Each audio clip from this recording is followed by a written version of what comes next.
Hey everyone, so we all know that hospitals are required to have an essential electrical system called the EES, and that EES is always required to have three separate branches of electricity, right? Life safety, critical, and equipment branch. And that's always the case.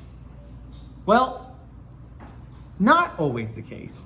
Actually, in NFPA 99 2012 edition, and we follow the 2012 edition because CMS has adopted the 2012 edition into federal law as part of the conditions of participations for hospitals.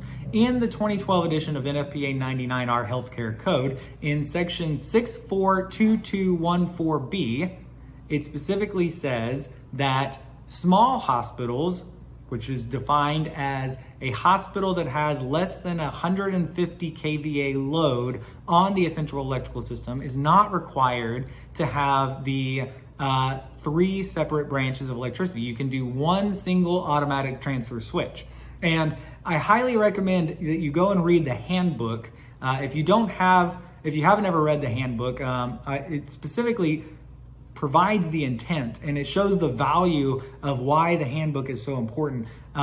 You can go and check out the handbook, and it talks about this in the 2012 NFPA 99 handbook. So very, very useful information. It's also important to understand that this is a part of the National Electric Code 2, NEC, NFPA 70, the 2011 edition, which is what is referenced by both the 2012 edition of 99 and the 2012 edition of NFPA 101, our life safety code. In 51730B4, this exact same language and information is in there, talking about the small hospital rule and how only one automatic transfer switch is required for less than 150 kVA. And again, the intent is that this is the load on the EES, not the load that the generator, because generators are typically oversized for growth and things like that. So the actual load that's on the essential electrical system.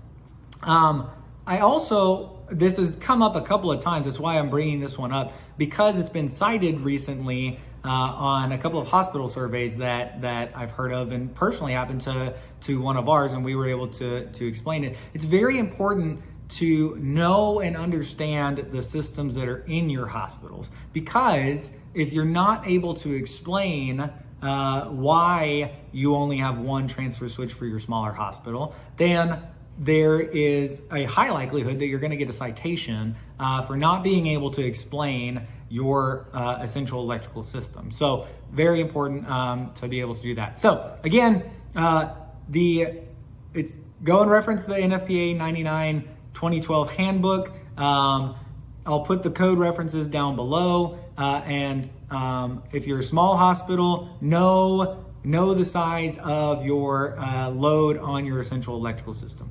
Until next time, happy learning.